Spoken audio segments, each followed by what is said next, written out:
Okay, are we good to go? We can start. Yeah, yes, we can. Okay, perfect.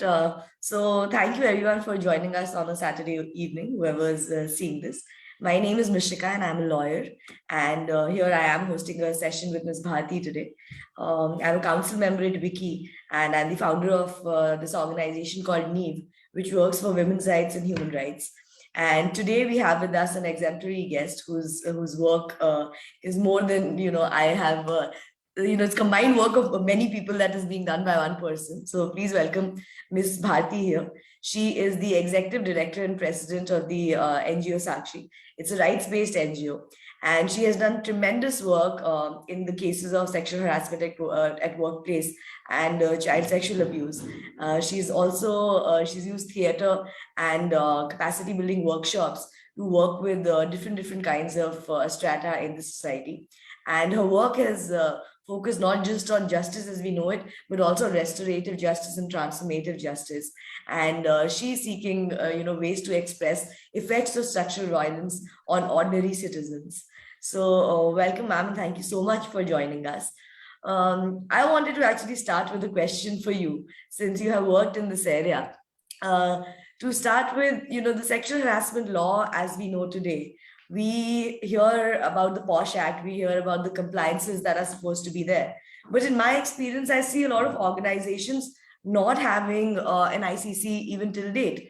Some incident happens, and that's when they constitute a committee, and everything happens in a very rushed manner.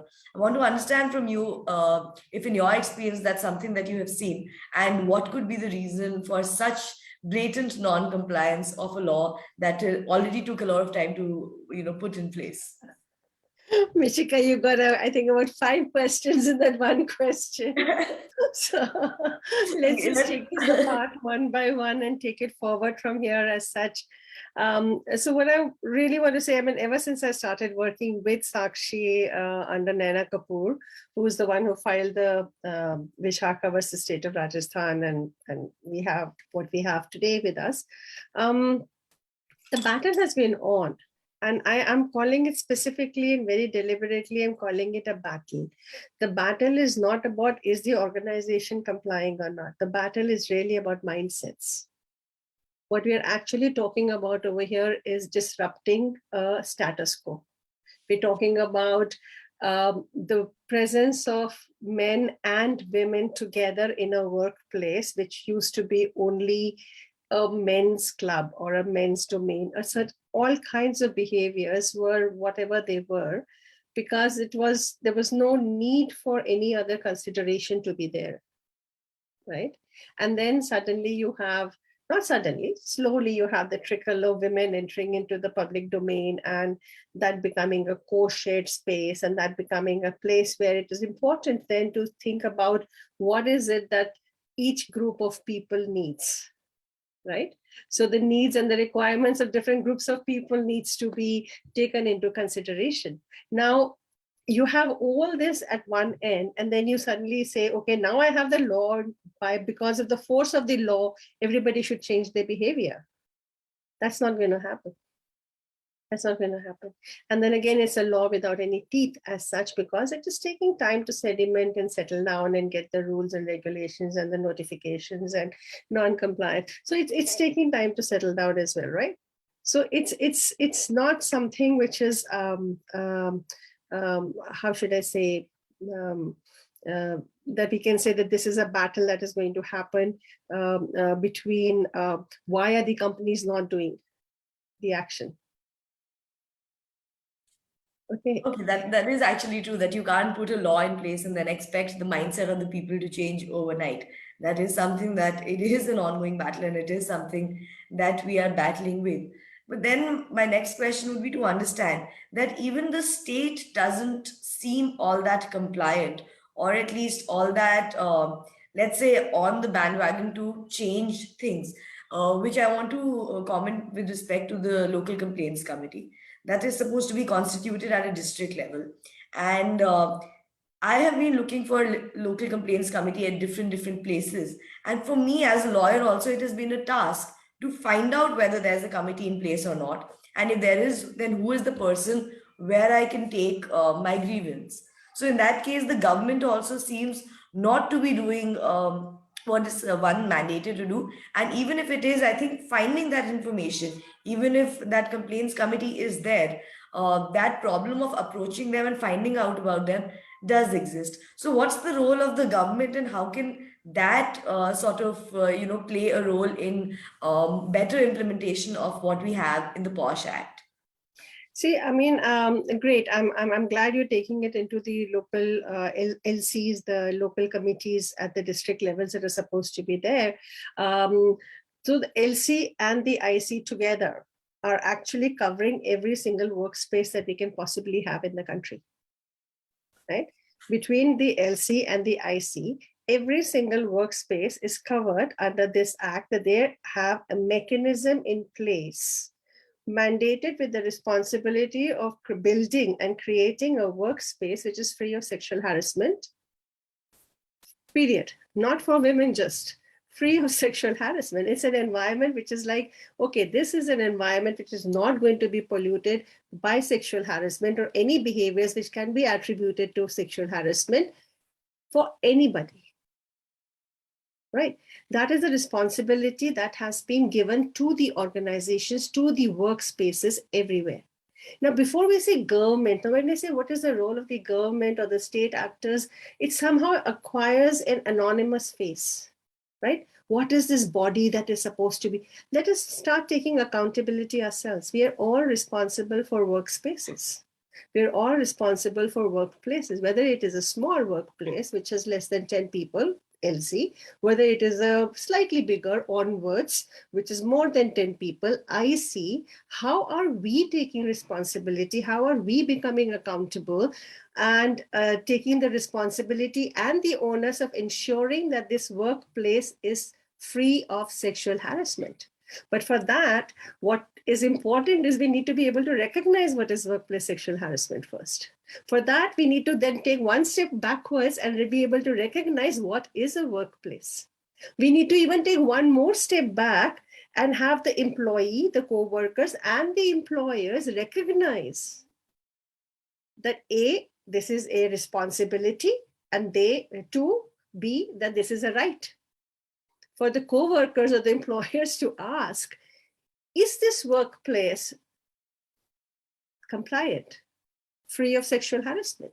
For the employer to ensure, is my workplace compliant, free of workplace sexual harassment? When we take an interview from the employee, we ask a series of questions, right? And we tell them, and this is what we give you. We give you the bonus, we give you this benefit, we give you so much leave, we give you so much this. Is this also one of the things that we offer? We give you a workplace free of sexual harassment. Now that is the supply. But can there be a demand? When I go for a job interview, I ask how much salary I'm going to get, how much leave I'm going to get, what is the bonus I'm going to get, what are the policies you have in place? Can I ask? Are you compliant with workplace sexual harassment? Have you got a policy in place? Do you have an IC in place? So it's both ways. So why put the responsibility on an anonymous body out there? Some state actor somewhere is going to be doing that.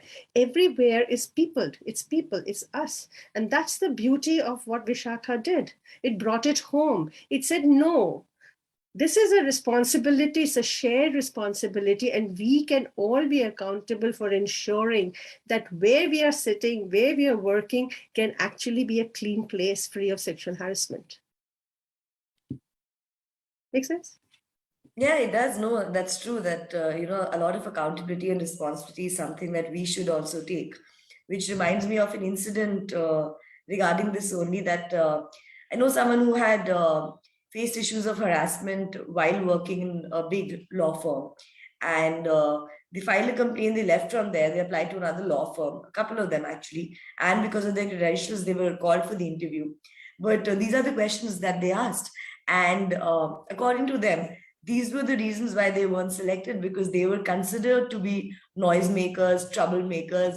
So how do you tackle that? Like today, if I go to an organization where chances are I'm likely to be interviewed by a man, and when I ask these questions, I may come across as someone tomorrow that mindset is still that men will be men. There may be some cases of harassment that are taking place, but this person is not going to let it go and make noise about it. So, it becomes a double-edged sword that I'm trying to take responsibility, I'm trying to ask questions, but that sort of backfires. So what do you think can be a way to tackle that? Because that's a reality that's happening. Absolutely, Mishika. And it really is a very, very complex place that we are in. And it is not just limited to this one instance of getting in a job. And it's very true what you're saying. People who ask these questions are known as feminazis. Or, people who are out there for troublemaking. Oh my God, if I take on this person, then this person is really going to be like, I have to really be so careful about what gets said in this environment and stuff like that, because this person is there like a watchdog. And it's a very true depiction of what the challenges that you're talking about. But it really has to do with the tipping point that we're talking about over here. This is these kind of conversations that you're having right now. These are the conversations that are required to be had so that everybody understands that this is a right, this is a responsibility. This is about saying, you know what, I'm going to shift the focus. I'm going to change how my workplace looks. Right? We are getting all these lovely steel, chrome, glass buildings, and now we're shifting everything into homes and putting it into these little Zoom screens. We are very adaptable people. We shift focus because there is a requirement. COVID made it like, okay, we have to shift. Everything has to be online, everything. We all adapted to it, okay? Some of us resisted, some of us fought with it, but we shifted. There was a need for that shift to happen because the consequences were severe and there was a demand which was like huge. The base of the demand was huge and we all had to adapt ourselves to what we are doing over here. So I will not deny that the people who who ask questions are perceived as troublemakers. I will not deny that people who are taking interviews and who get asked these questions get very uncertain about themselves and feel extremely insecure and say, oh my God, am I inviting in trouble? I'm not going to deny all of this, right? It's like saying, okay, zebra crossing is supposed to be a safe place for you to cross, but the people who are driving on the road have not yet understood that if somebody's at the zebra crossing, you got to stop. They're still going to come full speed and then accidents are bound to happen. So I'm not going to do that mistake and say, just because we have it and we must ask it, so please go ahead and ask it. But this is something that the water has to boil and we cannot stop asking. We cannot stop encouraging. We cannot stop creating an awareness and inviting people to understand that this is not about one gender versus another gender. It's a story of a mindset. It's a story about behavior. It's a story about entitlement. It's a story that goes back home. It's not something which is just limited to the workplace. It's a story that spills on the roads, right? But the workplace as such has been given a mechanism to clean it. So if we start changing behaviors in the workplace, and if that's the kind of grooming and training that starts happening of the mind about understanding of what is and what isn't prohibited behavior, what is and what isn't the boundary that one can cross, then maybe this will also start spilling over into your roads and into your homes. And the shift that we are looking for and have been trying for decades together without any success may start happening because we have one instrument over here, which is the workplace, which has been mandated to have behaviors which cannot cross boundaries. It's very much like smoking. At one point of time, if you go back and look at old movies, it's still, you get shocked at times because the doctor's coming out of an OT has got a cigarette in her lips, right? And you get shocked. So, oh my God, or somebody sitting in the aircraft's got a cigarette in there and is smoking away in the aircraft, but not today, not anymore. Now, earlier you used to have signs, okay, this is a place where you cannot smoke. Everywhere else you could smoke. Today you have smoking zones that this is the only place you can smoke. Everywhere else, without any sign is mandated, you can't smoke. If it can happen for something like smoking, it can happen for something like sexual harassment as well. Definitely, that smoking example is actually quite interesting because I think I had a debate with my family once. There was some inside indoor restaurant, or one of my friends, I can't remember now, which said no smoking. And I had a comment to make that, where people are not going to smoke anyway, what's the point of that, that thing to be there? And then we had this discussion that maybe now, even when people know that it's a non-smoking zone, that still needs to be put out. Maybe it's required by law, maybe it's required by something else, but it's good to see that where places you can't even imagine smoking, like aircrafts or hospitals, the boards are still up there. So it's sort of reinforcing that it wasn't always like this. It is something that your lived reality right now is different from someone else's lived reality some other time, in some other time. So that is definitely a very interesting example. I wanted to actually link what Nupur is saying with what we spoke about, which is workplace grooming, about changing habits and understanding that it's your responsibility to create a non-toxic environment for sort of enabling Gaslighting is the what you're workplace. talking about. So Nupur has said that, even after 8 years, she's coming, and, people are coming as posh trainers, interacts with them. She finds that many of them are not really connected with the legislative intention. They try to make women only to double think about their experiences as whether the act was sexual harassment or not. I want to take it a point further that this is something that I have spoken to clients in the past who've reached out. And when I've spoken to them about the ICC, they've said, yeah, the IC is there, and we know the people who are there, but we know the particular person who is there is not going to be in my favor because their ideology, their mindset is very different. They're still coming from that archaic mindset that you, as a woman in a workplace, is someone doing you a favor. So, whatever you're getting, just make the most of it. So this problem that's there.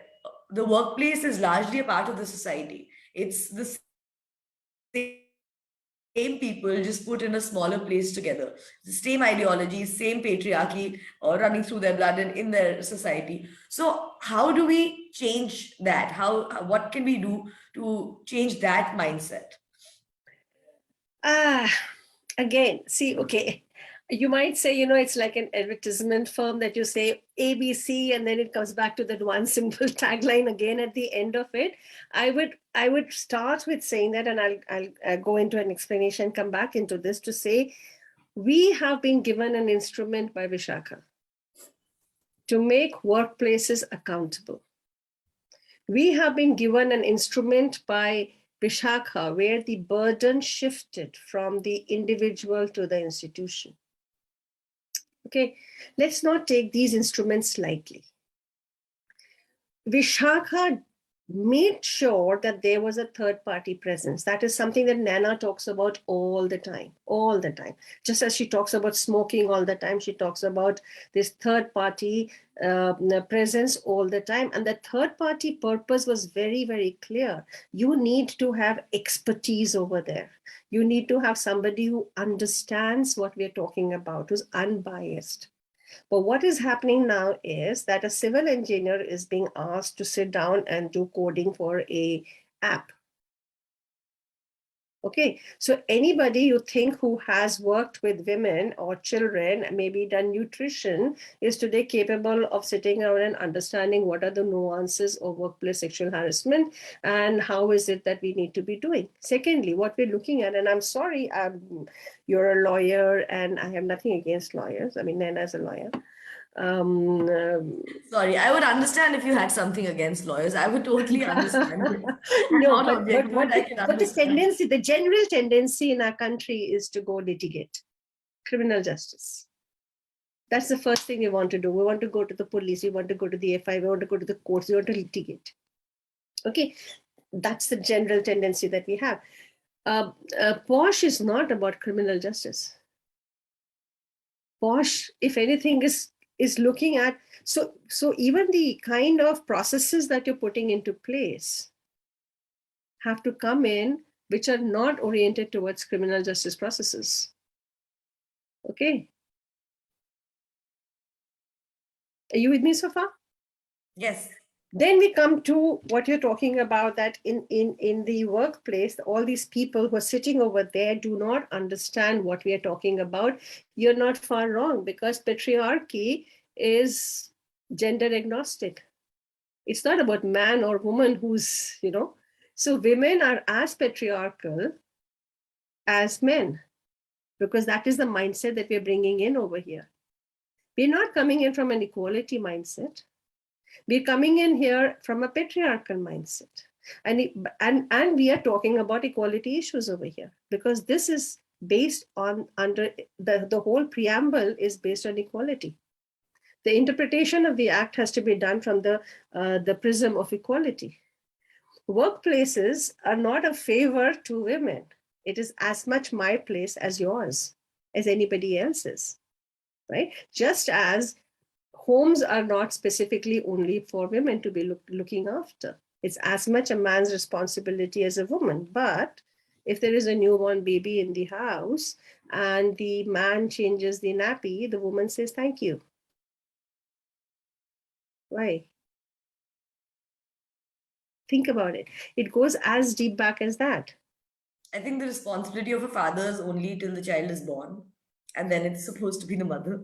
And then you can provide for education and money and all those things. But the real upbringing, for society, it is supposed to be the man doing it. You thank your husband if he cooks a meal one day. You thank your husband if he takes out trash or cleans, the fridge, because ideally their role is supposed to be bread earners, and our roles are supposed to be house runners. So I think just making sure everything is out there efficiently and they are getting the money in. So I think a lot of these things challenge that conditioning that has been ingrained in us.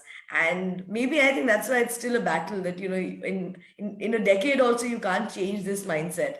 And that's why if a woman is at a workplace, it is difficult for a lot of people to accept that she's there because it belongs to her as much as it belongs to someone else. So that is definitely something that is there. I wanted to bring So in. I just want to close this, Mishika, and close the loop over here and bring it back to the instrument that we have. Because to change this mindset back home is not what we're talking about over here. We're talking about what is happening at the workplace. Here are men and women. Here are people of different genders working over here together. Are they understood? It's about what behaviors, it's about boundaries. Okay, it's about behaviors and boundaries. Something which was acceptable when nobody else was present over there is no longer acceptable. Can we take charge and responsibility that my behavior may have the potential to harm another person? And the people who are working over there as trainers, and many of them who are coming in over here, are not really plugged into thinking about it like this. If I'm reading Nupur's comment again. It's connected with the legislative intention. They try to make women only to double think about their experiences, whether or not they face sexual harassment or not. And that is gaslighting, right? That is gaslighting them again and saying, listen, but this is all something that you're imagining it. Because that is gaslighting, which is again emerging from the patriarchal mindset that they're bringing onto the workplace, right? Without any skilling, without any orientation, without any. So it's again looking at a civil engineer trying to do coding. Definitely. I think Nupur has a comment to make. It was her question. So let's hear what Nupur has to say. Yeah, thank you, Mishika. And with this lovely conversation which is going on, what I want to say, like these days, on one hand, I'm seeing that people are actually not aware. The workshop, like workplace owners, which I'll say, they are not even aware of what POSH is all about. And on the other hand, I'm meeting so many new POSH trainers, like they're coming, like we had done some training and now train the trainer, and we are now the POSH trainers. But when I interact with them, like they ask me to be their partner with them to give some training, and I always ask them to first show me what you are going to tell the people. And then I came to know, I realized seriously, there is so much limited knowledge when they are coming, like what you are saying, the patriarchal notions and everything. It is not even like in their mind. There's just a book reading, I'll say. just a book reading. And in fact, I came to know from with the people, like they were telling to think whether it's a continuous thing or whether you have to see it's whether it's with you only or not with the others. You have to think it's not the sexual harassment. That is the type of training they give. So really I have to think like, what, since 8 years, what is we had going on? It's actually like there is no education about it among the posh trainers as well, not even the owners. So that's what I want to say. Yeah, and in fact, I'm glad you're bringing this up, Nupur, because I remember because we have like with Naina, and because of Naina, I have been working on this with her ever since I joined hands with her. And so we have been through the coming of the act, we've been through the rules and regulations, we've been through the writing of the guidelines, we've been through at that level having interactions with decision makers and policy makers. And I remember having a very intense conversation at some point during one of the consultations that we were having with the ministry at the ministry level and at the UN level and all of that, and saying it is really critical that we build a pool of third-party expertise within the country. It should be a driven program that should be rolled out under the aegis of the ministry, just to be able to counter something like this. I mean, we had ideas, big ideas about, all the possibilities of what can be done. But as some big ideas fall through the crevices, that's one idea that also fell through the crevice. But there is a need, and the more we go forward, Nupur, I'm so glad that someone else is also pointing this out and picking it up. But I don't think I have an answer for this. I know this exists as a problem, but I don't think I have an answer for this, except that more and more people like us keep flagging it and identifying it and keep raising it as a problem, so that some action can be taken and there is some I don't know, some processes can be set into place at some point. Yes. I wanted to add to that something that we are doing at our end is organizing these awareness workshops, and we're trying to do this with the students in final year of college, so that they are the workforce. They're likely to join institutions and organizations and companies after their final year. So what we're trying to do is make them aware about the POSH law, so that tomorrow, instead of one person asking, is this place POSH compliant, it's 10 people.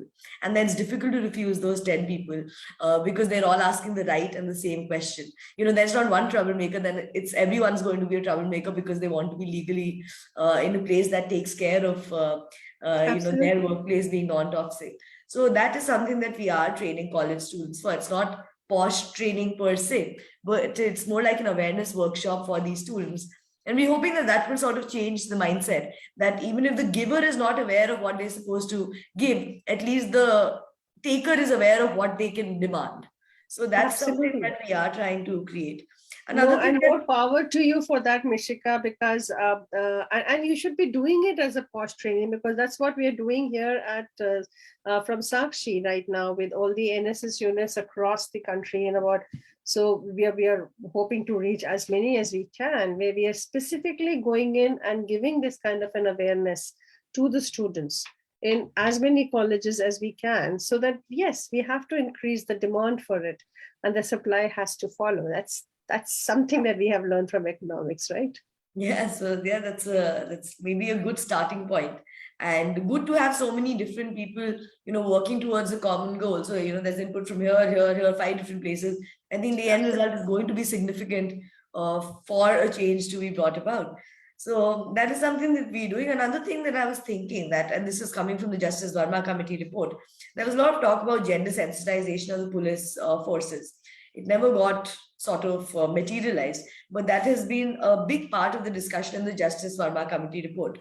For our audience who may not know what the Justice Verma Committee report is, it is the report that was prepared in 2013 January after the 2012 Delhi rape case.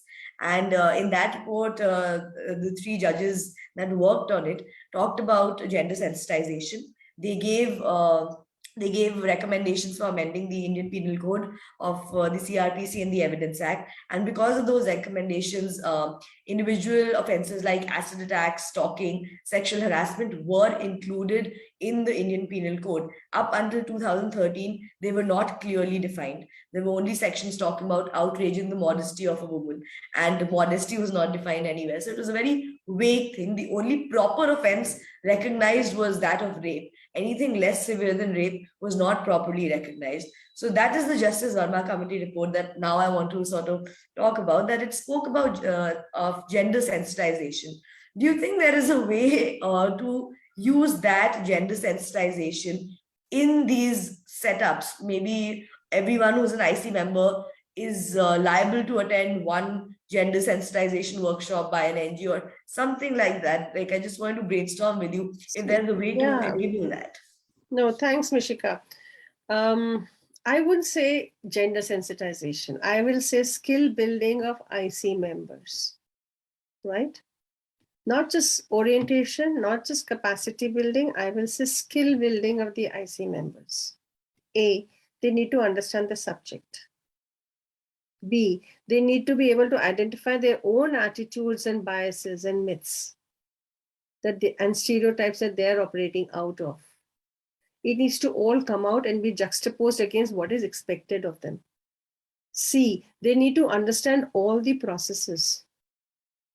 D, they need to understand the complexity of what we're talking about over here. We're talking about something which is sexual in nature, which is violative in nature. So we have to understand all the barriers that go around it. The silence, the denial, the silence, the shame, the stigma, everything which is associated around it. They need to also be able to understand the power dynamics at play that patriarchy brings into these kind of situations.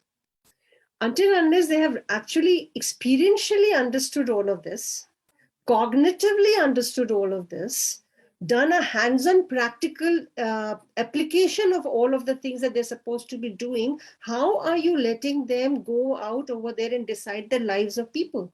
Would you put an untrained pilot into an aircraft? Would you put an untrained surgeon onto the operating table? Because they're talking about human lives, right? How is it that we're okay for having an untrained IC member deciding the lives of people that they're going to be listening to? So I think this is really soft to say they should have maybe one gender sensitive. Why are we so apologetic? Why are we so apologetic about asking for something which is a responsibility issue, which is an accountability issue?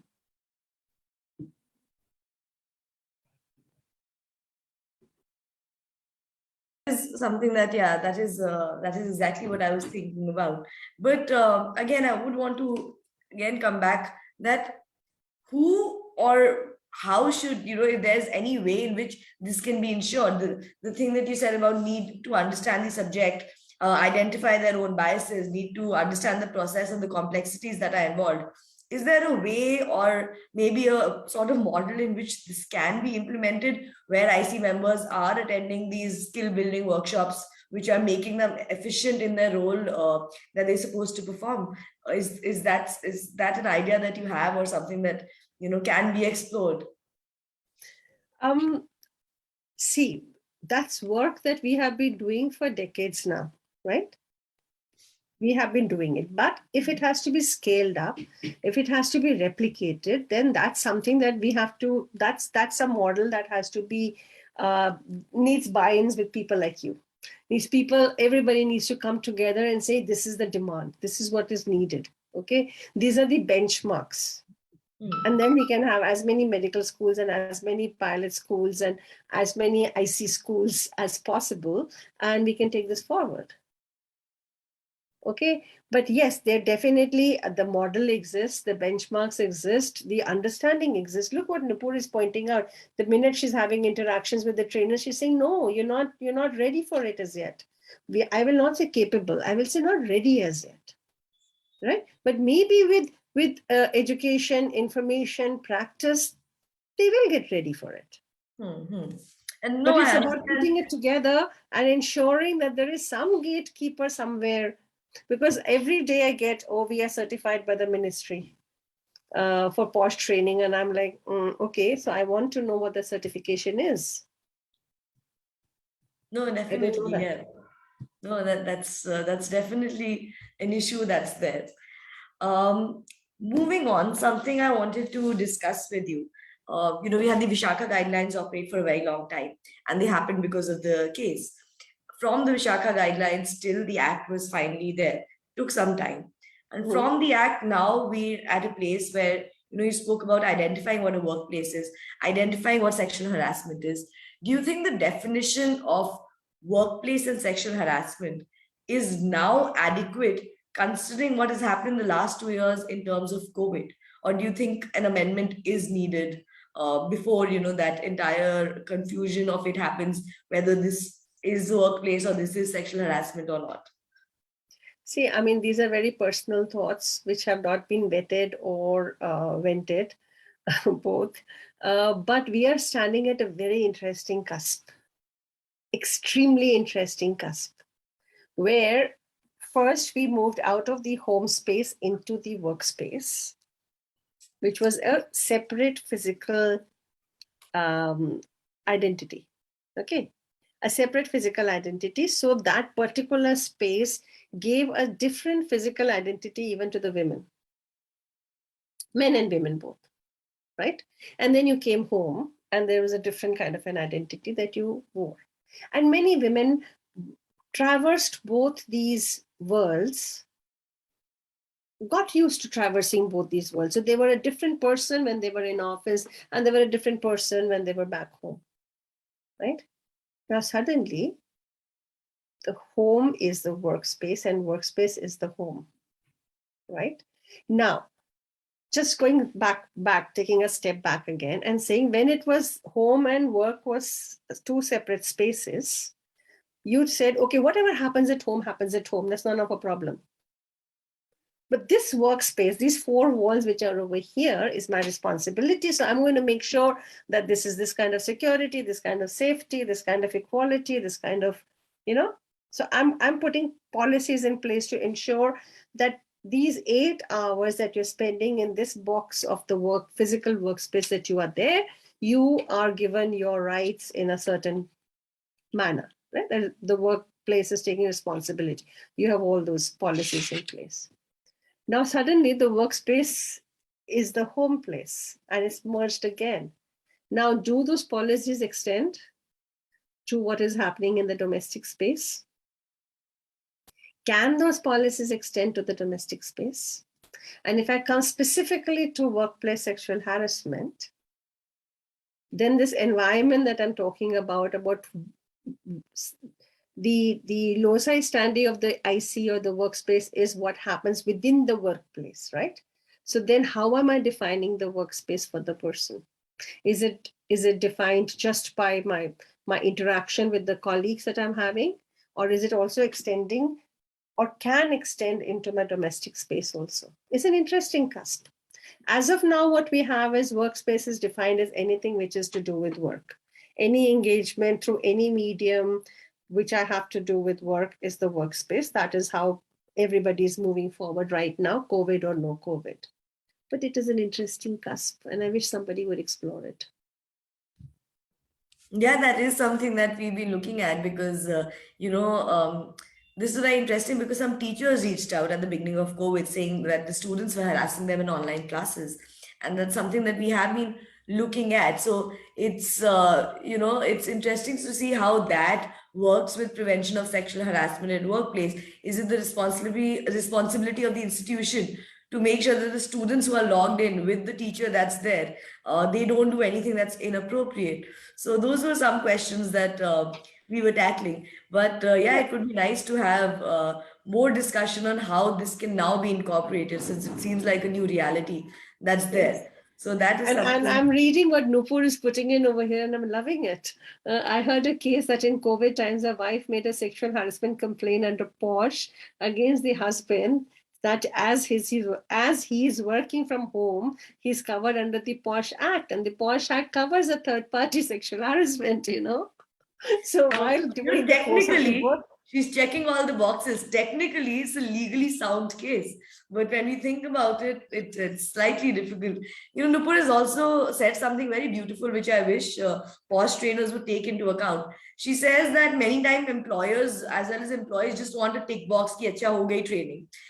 She insists that mock investigations take place, and she doesn't move forward generally till the audience, is giving an answer about what they think about the way it was conducted. So I think that is the first checkbox sort of a thing that you can see, that if this person is a member of the IC and if they have a certain reaction to something, what do the other employees think about it? How legally, socially, morally, or influenced by patriarchy that action is. I think that's a beautiful thing to do, Nupur. And I think, maybe there should be a guideline for POSH trainers that these are some things that you can take. We can have a yeah, we common should resource maybe pool. have like a consortium, or we should kind of come together in a confluence and discuss best practices. Yeah, it should be. It would be a good, best practices guideline to have, that, these are the things that you should avoid. We've been there, and that's why we're telling you, once you come in, you may be faced with these things. And this is a good way to tackle it. Whether you do it or you don't, that's up to you. But at least the best practices are there for someone to follow. Absolutely. So that's a really interesting observation. Absolutely. Now I want to come to a slightly different point. That is, when we talk about sexual harassment at workplace, and we talking about gender sensitization, we talking about online things, we talking about different issues that are involved. Now the understanding is that the workplace were created for men, and now the women are coming, so protection is extended to them. Recently, I've seen a lot of people from the LGBTQI community facing some sort of harassment. How does a POSH Act come to play in that? And if it does, how does it? And if it doesn't, then should it, or it's a talk for another time, or something we'll see only in the future? Okay, I have two answers, two parts to my answer. And over here, I would say where the act is concerned, or what we need to do with the legislation as such, is a conversation, which is a separate conversation. But what a workplace can do, and what we encourage all workplaces to do, is to have an inclusive policy. Informed by the act, but an inclusive policy which includes everybody and is not limited to just women. It's a very simple action, and a very simple solution, because if we're just going to be depending on the legislation and the amendment there, or what we need to do, then that's a few years that we're talking about. We all know how long the process is, if at all. So so all inclusive policy at the workplace for prevention of sexual harassment for anybody. And do you think how Vishakha was serving as a sort of, those guidelines that were there, they served as law for quite some time before the law actually finally came into place. Do you think the need of the hour is to have maybe some sort of those guidelines? I was reading a post on LinkedIn where this person had said that I'm joining a new workplace today, and I sincerely hope that my sexual orientation doesn't hamper my work, or something on those lines, which made me realize that they do come from a point or from a place where they think that the law is not adequate to cover them. So do you think something like a Vishakha Part 2 for the changing times is required in today's day and time? Vishakha in itself is equipped. It doesn't need a Part 2. Vishakha in itself had everything in it. If we had just taken Vishakha forward and gone forward with that, it really had everything in it. Right. So yeah, but why not? Maybe a Vishakha Part 2 with another name, maybe. I don't know. But jokes apart, I mean, on a serious note, I would just say that till such time as any advocacy or any law reform, or I mean, we tend to go that route. What Vishakha has given us is really an instrument to be taking responsibility and becoming accountable, which doesn't happen. It's one of its kind. It has given us that instrument that anybody in the workplace and everybody in the workplace can take this up for anybody and everybody. We have it. We need to use it. We're not using it. The Me Too movement did not use it. Anybody and everybody who spoke about in the Me Too movement worked somewhere or the other.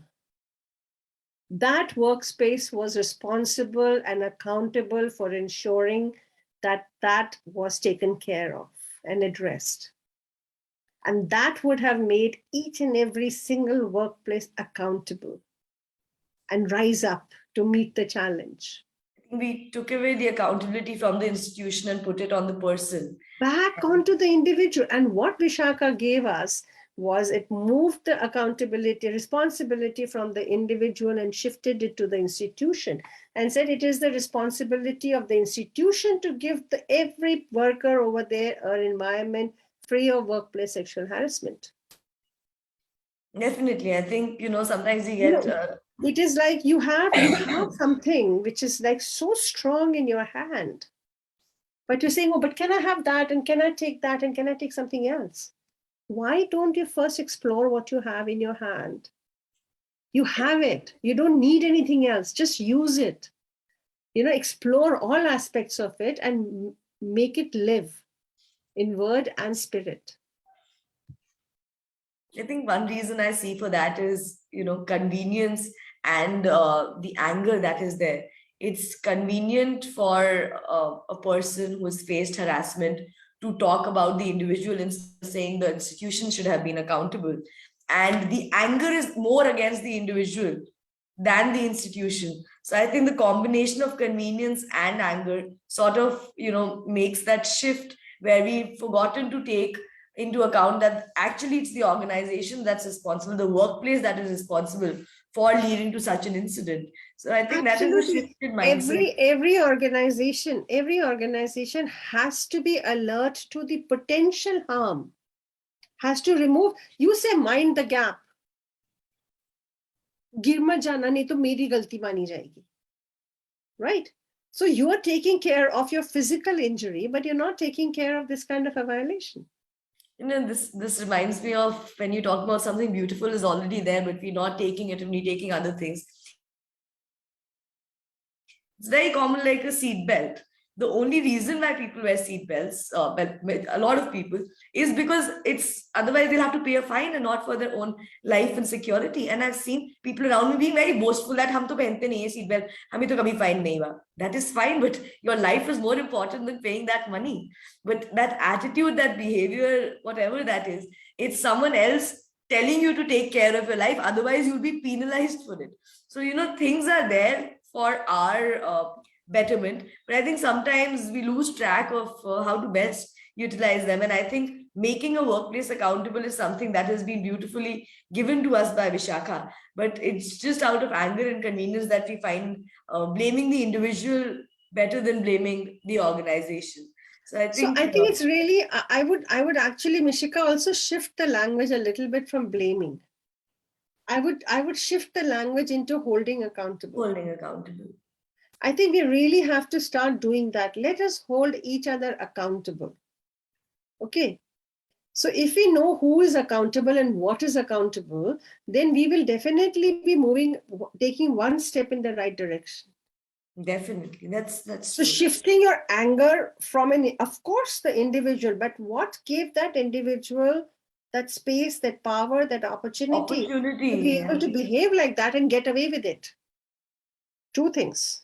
One, my own hesitation and not being sure about my place, which comes, and I'm not putting a blame and the onus on the individual again, but which comes from decades of, it's an intergenerational trauma. It's decades of learning, being socialized in a certain way, okay, in an environment that you're growing up. But more importantly, the organization letting the individual get away with it. That's there. And hopefully now, at least as long as we're talking about responsibility of organizations, which is what I tell them when I speak to them, and they like, we want a posh policy and we want this training क्योंकि वो करना होता है. ऐसे देखो इसलिए training करा रहे हो कि कोई फायदा नहीं, you will waste your time and my time, because tomorrow if you're actually faced with something, this is not how you will be adept in dealing with it. And tomorrow it becomes a matter of reputation for your company and not for that employee. So make sure that whatever you're doing, even if you're investing an hour in it, make it a day and make it count. You otherwise just wasting that 1 hour. Otherwise you could have made, even that count. So that's usually the advice that I give to companies for whom I'm doing posh policies or posh training. It has gotten good results. I think one big thing in that is because I work with a lot of young people.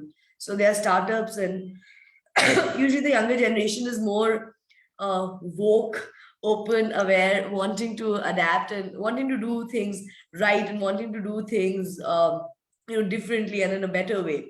So I think that's definitely helping. But it's one step forward. I can see Nupur's comment that there was a case where there was a cross complaint, and the court observed that women complaint will be looked into by the IC under POSH Act, but the man's complaint has to be looked by another committee and cannot go into it by IC under the Act.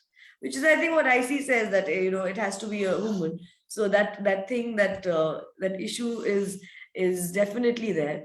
We're in the last leg of our conversation. And Nupur, if there are any questions for Ms. Bharti, for me, we'll be happy to take those. Any comments, anyone wants to make an observation, I think now is where we can open the floor after this very, very wonderful and engaging discussion that we've had today. Nupur, over to you. Okay, hi. Question तो मेरा ही था एक ma'am से, like we talked about the transgender, also the LGBT community also. In fact, now the Transgender Protection Act has come, and when like most of the companies are also starting with the D&I policy and the trainings about that also. So somewhere I think that it started from Vishakha only. Like first the women rights were there, and then now the people are coming with the transgender rights also. So how do you think, like, is there any correlation between the two things, or nothing about like it's okay? Because what I believe, like under the Transgender Act also, when the says that trans people have the right to choose their gender. So what my perspective is that trans woman is also covered under this POSH Act. So what do you say about that, ma'am? No, I would understand. So again, see, I want to bring it back. So again, I want to bring it right back to what is happening inside the workplace, right? Now we can talk about, so all of these things, yes, once it steps out of the workplace, once it gets taken into the court, definitely then we have all these factors that we have to consider. But if you bring it right back into the workplace, what is the policy of the workplace? Is the policy, and that's the starting point. What is the stand of the organization? Is it a zero tolerance? And is it an all-inclusive policy that you're having in the workplace? Okay, then these questions become redundant. Then all these questions become redundant. If the organization, like, and that is what I think we're discussing here also, is that if the Vishakha, if the act is all about making the organizations competent to be able to address and create an environment which is free of sexual harassment and are able to redress acts of sexual harassment, then there is not going to be a need for us to go to the court or go and have to rely upon what does this legislation say, how do I read it in the context of that legislation, which one is going to reign over. We don't have to go into all of that, because we have, I think I'm just repeating myself, we have an instrument with us which is extremely powerful, which will make all of these discussions important in their own place, but not really relevant to what happens on my micro day-to-day actions. Because in the micro day-to-day actions, the employer and the employee, the workers, the co-workers, everybody's going to be taking responsibility of building a workplace, whether it is at home or in the physical office outside, which is free of sexual harassment, which includes for everybody. It's up to us. We can't put on the burden on any other actors right now. No other actors. It's us. Yes, ma'am, I agree that actually the intention of matters, because still there are many employers, or I'll say organizations, which comply with this act with one thing in mind, that if we don't comply, then people will go to court. They don't Anybody work can this go to thing. the court at any point. Yes. See, Nupur, that's the whole thing. The point is that we often don't do the actions that we are supposed to be doing because we are already always worried of, oh, what will happen if they go to the court? Yes. Let them go to the court. I started the whole conversation today saying that we are so litigating mindset. We have such a litigating mindset that we want to immediately go to court. But what we are doing over here is to say we don't need to go to the court. We don't need to go to the police. The workplace and you within the workplace have an instrument with which you can actually clean it up. And the behaviors that get groomed over here can actually have the potential of spilling over and changing stuff, places and behaviors in other spaces which we have not been able to address so far. In fact, ma'am, most of even the ICC members, they work with this thinking, what will court says when this order will be challenged in court?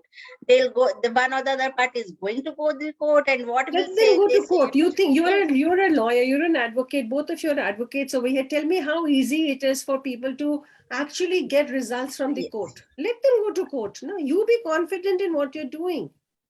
If In you are fact, ma'am, confident in I'll what you're say, doing, let people go to court. great. In You fact, as support an them in going to LCC court. member, IC is supposed to support them for going to court. You want to go to court? We will help you go to court. But let us do our job well first. right. I agree. So as an LC member, as I'm also LC member also, so as an LC member, I'll say I'll be happy if people go to court so that there will be more clarity on law. But I'm sure not an IC member, but as an LC member, I'd be happy. Yes. But it's not easy to get results from the court. It's years and years and years, and things Right. carry on for whatever. So if people, it's a threat. If the IC is doing their job well, it's an empty threat. Right. I agree. And that's a fear that anybody who's working with the IC trainings or IC members should be removing from their minds. Do your job well. Understand what you're doing. Do all the other things that I spoke about in preparing the IC. Right. Making them capable, then this threat of going to court is far and beyond. It doesn't matter. If you want to go to court, go to court. We've done our job well. Okay. So there's one more question, last question, I believe. We have, I think, just 2 minutes left, ma'am, which I asked you earlier. So like, I want to know about the confidential procedure, which says that these proceedings has to be confidential. Look, the IC, till the time it is within the organization act says it has to be confidential. The moment it goes to court, obviously there is no confidentiality left. But right now the Bombay High Court judgment says that it has to be confidential at every step, basically.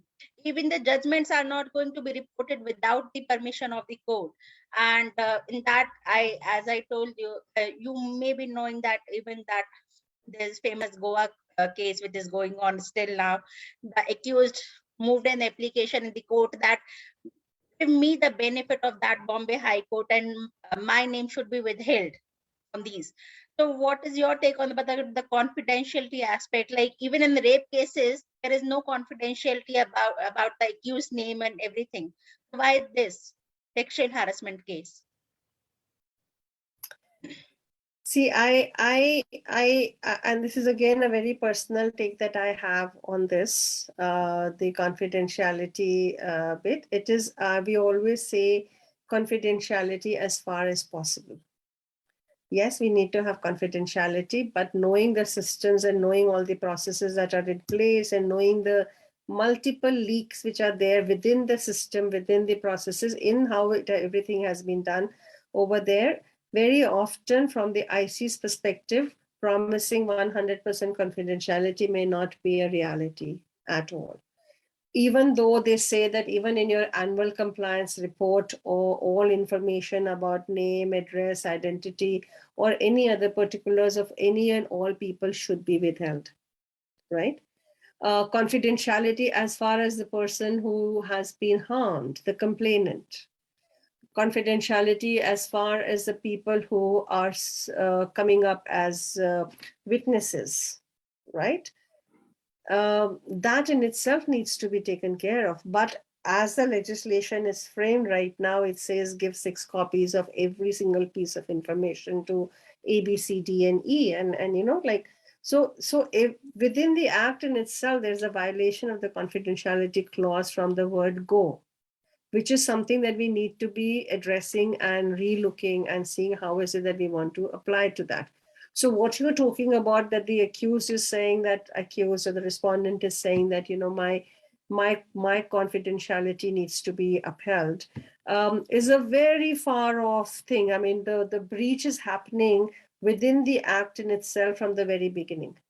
Okay, so it's a very long drawn conversation. But if I take away all of that, and I very quickly want to conclude, we run over time, is that I believe that confidentiality of the person who has been harmed, confidentiality of the people who are gathering their courage to come up and speak up about it, or to give more information about it, that really needs to be upheld. And the exposure needs to also be considered, even from the respondent. Exposure to the respondent also needs to be confirmed. And I'm talking within the process. I'm not talking once the process is over. Definitely the ACR must not include any information which makes it part of the system. Definitely not in the press and media or any other kind of, I'm talking from within the process itself. Confidentiality is a full conversation that we need to have, 1 full hour on that. Thank you, ma'am. That's from me, my side. Mishika, over to you, ma'am. Thank you for these wonderful questions that make us think about things that ordinarily, you know, they just come to our mind and we let it go. But I think when we have conversations, we discover a lot of things about ourselves and also about other people. And I think that's the best way to move forward. And on the theme of moving forward, this session should have or would have been a part of 16 days of activism, but we decided to have it on the 17th day because activism around gender-based violence should not be limited to 16 days. So here we are, a day after Human Rights Day, having this conversation with you. And I really hope that whoever's seeing this later on the time it was recorded does learn something from it. And there's a lot of thinking points that we have left you with. So, and you can find our details online. If you ever want to hit us up and pick our brains, I'm sure all of us will be happy to take you up on that. And that's it. Thank you so much, Ms. Bharti, for joining us. And thank you so much. Thank you, Mishika. Thank you, Nupur. Thank you, Archana. This was absolutely delightful. Thank you so much, ma'am.